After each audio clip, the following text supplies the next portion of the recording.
In spite of considerable harassment, professional pilots continue to come forward with their accounts of incredible encounters with UFOs.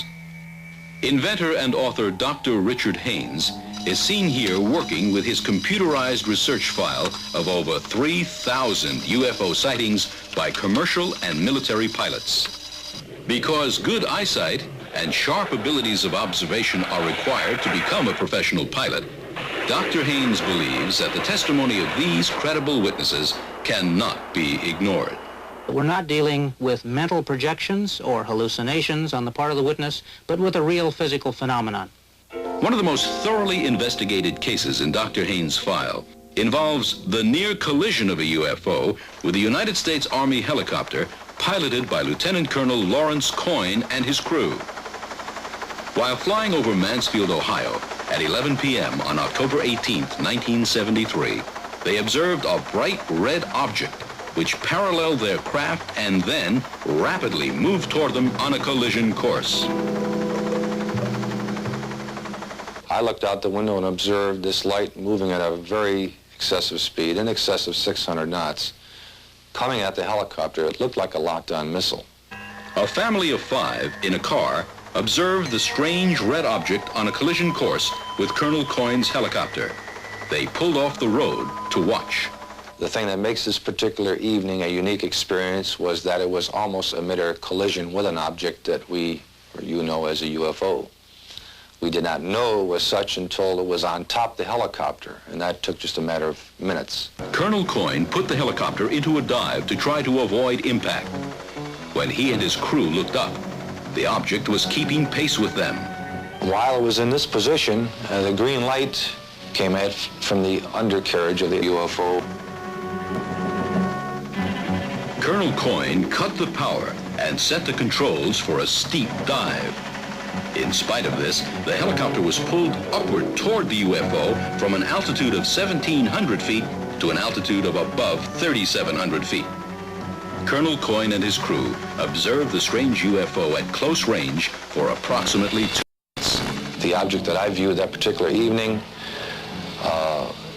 had a high degree of technology. It was composed of a structure and a design that we do not have. The object can move through the atmosphere without causing any turbulence. It can move at high speeds below 10,000 feet. There are no vertical or horizontal stabilizers, no landing gear, no source of propulsion reflected on the craft. Looks like it could fly in space.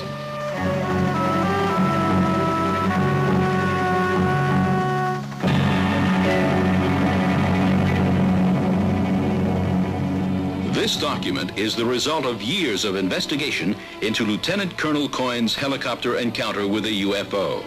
It verifies the facts just presented to you.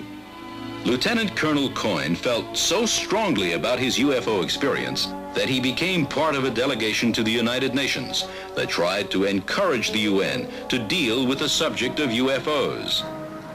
Increasingly, UFOs have become the subject of serious investigation by professional scientists. One of the 12 scientists to give evidence before the U.S. congressional hearings on UFOs is California nuclear physicist Stanton Friedman, who spent 14 years in private industry working extensively on classified government-sponsored projects such as this nuclear rocket engine and other advanced space systems. Since 1970, he is the only space scientist known to be devoting full time to UFOs. After 21 years of study and investigation, I'm convinced that the evidence is simply overwhelming that our planet Earth is being visited by intelligently controlled vehicles whose origin is off the Earth.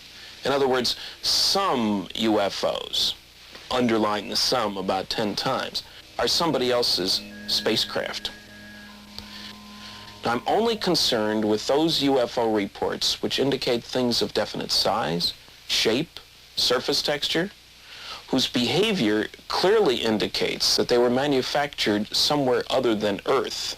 The kind of behavior that Stanton Friedman is talking about is the ability to go 10,000 miles per hour in the atmosphere as observed on radar and make sharp right-angled turns. Nobody on planet Earth is able to duplicate that behavior.